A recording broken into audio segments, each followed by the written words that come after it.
জাতীয় দলে ডাক পাওয়ার পরদিনই 7 গোল হজম করলেন গোলরক্ষক। আর্জেন্টিনার সামনে দুটি গুরুত্বপূর্ণ ম্যাচ।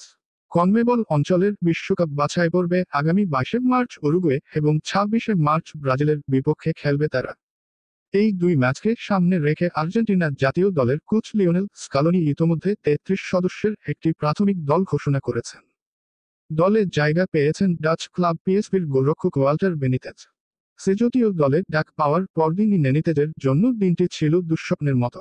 3রা মার্চ পিএসভির হয়ে খেলতে নেমে তিনি চ্যাম্পিয়ন্স লিগের শেষ 16তে আর্সেনালের বিপক্ষে 7 গোল হজম করেন।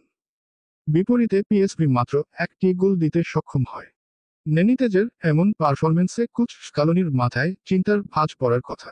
যদিও জাতীয় দলে প্রথম পছন্দ হিসেবে এমি মার্টিনেজ থাকায় বেনিতেজের মাঠে নামার সম্ভাবনা খুবই কম।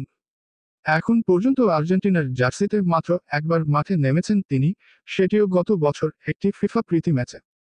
দিকে বিশ্বকাপ বাছাই পর্বে আর্জেন্টিনা বেশ ভালো অবস্থানে রয়েছে।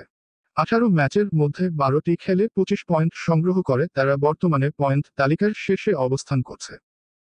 আর্জেন্টিনা স্কোয়াড: গোলরক্ষক Emiliano Martinez, Geronimo Rulli, Walter Benitez. Defender: Nahuel Molina, Gonzalo Montiel, Cristian Romero, German Pezzella, Leonardo Balerdi, Juan Foyth, Nicolas Otamendi, Facundo Medina, Nicolas Tagliafico ও Francisco Ortega. Midfielder: Leandro Paredes, Enzo Fernandez, Rodrigo De Paul, Exequiel Palacios, Alexis Mac Allister, Giovani Lo Celso, Maximo পেরোনে।